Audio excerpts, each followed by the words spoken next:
পশ্চিমবঙ্গের বিধানসভা নির্বাচনের ভোট গ্রহণ শেষ হয়েছে ঠিকই, কিন্তু যুদ্ধের আসল উত্তাপ যেন এখনই শুরু হলো।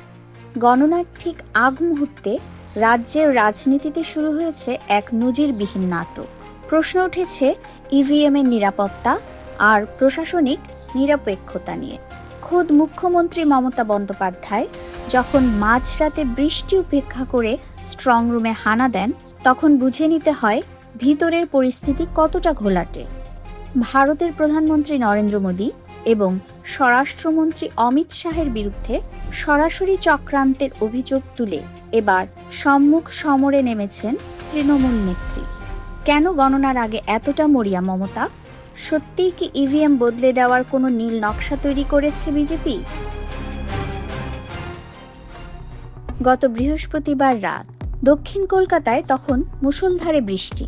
ঠিক তখনই ভবানীপুর কেন্দ্রের স্ট্রং রুম অর্থাৎ সাখাওয়াত মেমোরিয়াল স্কুলে হাজির হন মমতা বন্দ্যোপাধ্যায়। কেন্দ্রীয় বাহিনী প্রথমে তাকে বাধা দিলেও প্রার্থী হিসেবে নিজের অধিকার প্রয়োগ করে ভেতরে ঢোকেন তিনি। দীর্ঘ সময় ভিতরে কাটিয়ে রাত 12টার দিকে যখন তিনি বের হলেন, তার চোখে মুখে ছিল গভীর উদ্বেগ আর ক্ষোভ। মমতা স্পষ্ট জানালেন, ইভিএম ম্যানিপুলেশনের সুনির্দিষ্ট অভিযোগ আছে তার কাছে। কেবল ইভিএম নয়, নির্বাচন কমিশনের ভূমিকা এবং পুলিশের ওপর বাইরের চাপের দিকেও আঙুল তুললেন তিনি। তার অভিযোগ, বাংলাকে কবজা করতে প্রশাসনিক ক্ষমতার অপব্যবহার করছে বিজেপি। ভোট শেষ হতেই সংবাদ মাধ্যমগুলো যে বুথ ফেরত সমীক্ষা বা এক্সিট পোল দেখাচ্ছে, সেটিকে সরাসরি বিজেপির চক্রান্ত বলে উড়িয়ে দিয়েছেন মমতা। তার দাবি, 30 এপ্রিল বিজেপির অফিস থেকে সার্কুলার জারি করে সংবাদ মাধ্যমকে বাধ্য করা হয়েছে এই মিথ্যা পরিসংখ্যান দেখাতে। কেন এই কারসাজি? মমতার মতে শেয়ার বাজারের ধস ঠেকাতে এবং তৃণমূল কর্মীদের মনোবল ভেঙে দিতেই এই টাকার খেলা খেলছে মোদী সরকার। তিনি আত্মবিশ্বাসের সাথে ঘোষণা করেছেন, তৃণমূল এবার 226 থেকে 230টি আসনে জয়লাভ করবে।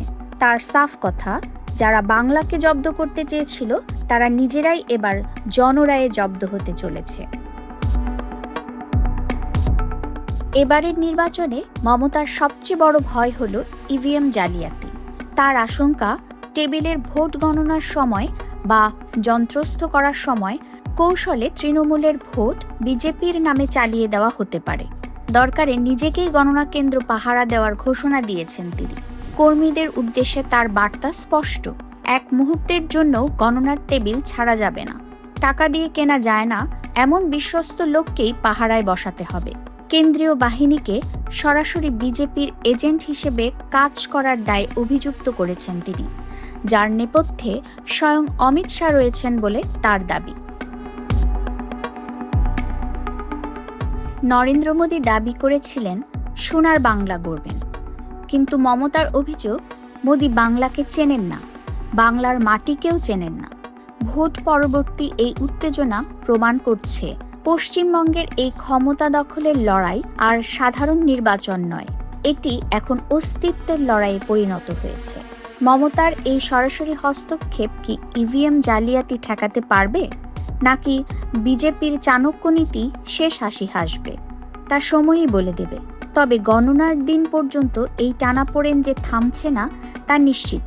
ইভিএম নিয়ে মমতার এই আশঙ্কা কি যৌক্তিক, নাকি এটি পরাজয়ের আগে আগাম অজুহাত?